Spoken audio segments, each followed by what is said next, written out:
জাহাঙ্গীরনগর বিশ্ববিদ্যালয়ের কেন্দ্রীয় শিক্ষার্থী সংসদ জাকসু নির্বাচন আগামীকাল বৃহস্পতিবার। ক্যাম্পাস জুড়ে তাই উৎসবের আমেজ।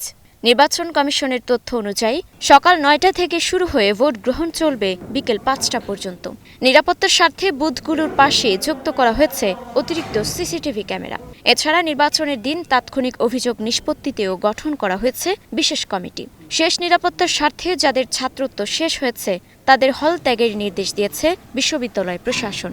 আমাদের কিছু কিছু বিষয় কনসার্নিং, যেমন আসলে সার্বিক নিরাপত্তা বিশ্ববিদ্যালয় প্রশাসন কিভাবে নিয়ন্ত্রণ করছে বা মেনটেন করছে, এবং বিশ্ববিদ্যালয়গুলোতে আমাদের সাবেক ছাত্ররা আছে, যেটা হচ্ছে অনেকের কাছে কনসার্নিং। কিন্তু আমি বিশ্বাস করি যে বিশ্ববিদ্যালয়ে যেসব সাবেক ছাত্র ভাইয়েরা আছে তারা এই নির্বাচন অনুষ্ঠিত হতে সহযোগিতা করবেন, বরং এই নির্বাচনে কোনো বাধা হয়ে দাঁড়াবেন না। প্রার্থী হিসেবে এখন পর্যন্ত আমার কাছে মনে হচ্ছে নির্বাচনের পরিস্থিতি ভালো। আমাদের হচ্ছে বেশ কিছু আশঙ্কা ছিল নির্বাচনের শুরু থেকেই, সেখানে ছোটোখাটো কিছু ঘটনা ঘটেছে, যেমন হচ্ছে প্রার্থিতা বাতিল হয়ে যাওয়া কারো, কিংবা হচ্ছে বহিরাগত প্রবেশ ক্যাম্পাসে, এই জাতীয় ছোটোখাটো ঘটনা ছিল।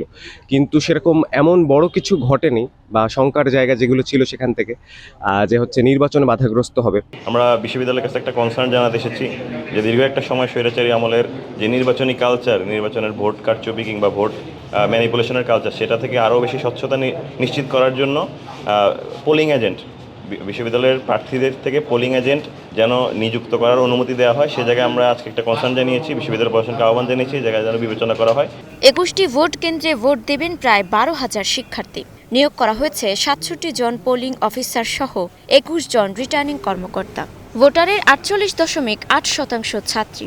সুষ্ঠু ভোটিং ব্যবস্থা নিশ্চিত করতে ২১ জন অধ্যাপকের সমন্বয়ে গঠন করা হয়েছে মনিটরিং টিম।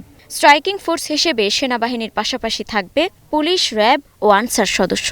আমরা কিন্তু আসলে কিছু সংখ্যাও লক্ষ্য করছি, কারণ আসলেই আমরা দেখতে পাচ্ছি কিছু বিশেষ গোষ্ঠী রয়েছে যারা কিন্তু আসলেই এই নির্বাচনকে বানচাল করার জন্য বিভিন্ন ধরনের প্রক্রিয়া অবলম্বন করে আসছে, এবং নির্বাচন কমিশন কিন্তু আমাদের কিছু কিছু কাজে আসলেই কিন্তু আসলে তাদের অথর্বের মতো পরিচয় দিয়েছে। যারা নির্বাচনী আচরণবিধি ভঙ্গ করেছে তাদের বিরুদ্ধে কোনো ব্যবস্থা গ্রহণ করেননি। ডোপ টেস্টটি আসলে যেই সময় দিয়েছে এই সময়টি আসলে একটি বিতর্কিত সময় দিয়েছে। আমরা প্রশাসনকে বলেছিলাম যদি ডোপ টেস্ট করা লাগে তাহলে যখন একজন প্রার্থী হওয়ার জন্য নমিনেশন পেপার সংগ্রহ করেছে তারপর থেকে কিন্তু ডোপ টেস্ট করা দরকার ছিল, এবং ডোপ টেস্টে যদি কোনো প্রার্থীর রেজাল্ট পজিটিভ আসে সে সকল প্রার্থী থেকে বাদ দিয়ে চূড়ান্ত একটি প্রার্থী তালিকা ঘোষণা করলে এটা আমাদের সকলের জন্য খুব ভালো হতো। কিন্তু নির্বাচনের ঠিক 2 দিন আগে এসে কারো অনশনের প্রেক্ষিতে যেই সময়ে ডোপ টেস্টটি দিয়েছে, আসলে এটা আমাদের সকলকেই মনে একটা প্রশ্ন সৃষ্টি করেছে। কেন্দ্রীয় সংসদে ২৫ পদে লড়ছেন ১৭৭ জন। হল সংসদে প্রতিদ্বন্দ্বিতা করছেন ৪৪৫ জন। কেন্দ্রীয় সংসদে ভিপি পদে ৯ ও জিএস পদে লড়ছেন ৮ জন। জাকসু নির্বাচনের মধ্য দিয়ে আমরা আমাদের আসলে প্রতিনিধি খুঁজে পাবো, এবং এই জায়গায় আমরা আশা করি যে যারা যোগ্য নেতৃত্ব, যারা ছাত্রদের পক্ষে কথা বলবে, যারা ছাত্রদের হয়ে কাজ করবে, ছাত্রদের শিক্ষা, গবেষণা, সংস্কৃতি, সার্বিকভাবে যেখানে ছাত্রদের উন্নতি হবে তথা দেশের অবদানে আমরা কাজে আসতে পারবো। আমাদের এই বিশ্ববিদ্যালয়গুলোকে বলা হয় চেতনার বাতিঘর। সেই জায়গা থেকে একটা বিশ্ববিদ্যালয়ের পূর্ণাঙ্গ পরিবেশ ফিরে আসবে সেই প্রত্যাশাই আসলে রাখি। হলে একটি মিটিংয়ে যেখানে ৬০০ থেকে ১,০০০ শিক্ষার্থী রয়েছে, সেখানে শিক্ষার্থী আসছে ১০ থেকে ১২ জন। তার মানে গ্যাপটি আসলে কোথায়? কেন শিক্ষার্থীরা, স্পেশালি নারী শিক্ষার্থীরা, এই ধরনের নির্বাচনমূলক অংশগ্রহণগুলোতে নিজেদেরকে কানেক্ট করতে পারছে না? এই কানেকশনের জায়গাটিতে প্রভোস্ট থেকে শুরু করে প্রশাসন, নির্বাচন কমিশন, প্রত্যেকটি মানুষের কাজ করার সুযোগ ছিল এবং জায়গা ছিল, যে দাবিটি আমরা জানিয়ে এসেছি।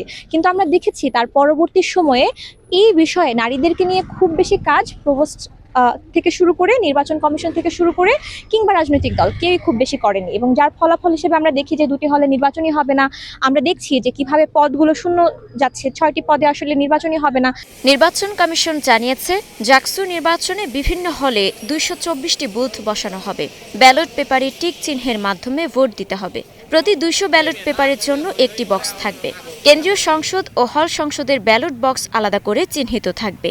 নির্বাচন সুষ্ঠুভাবে পরিচালনার জন্য ৬৭ জন পোলিং এজেন্ট এবং ৬৭ জন সহকারী অফিসার কেন্দ্রগুলোতে উপস্থিত থাকবেন, যারা সবাই বিশ্ববিদ্যালয়ের শিক্ষক।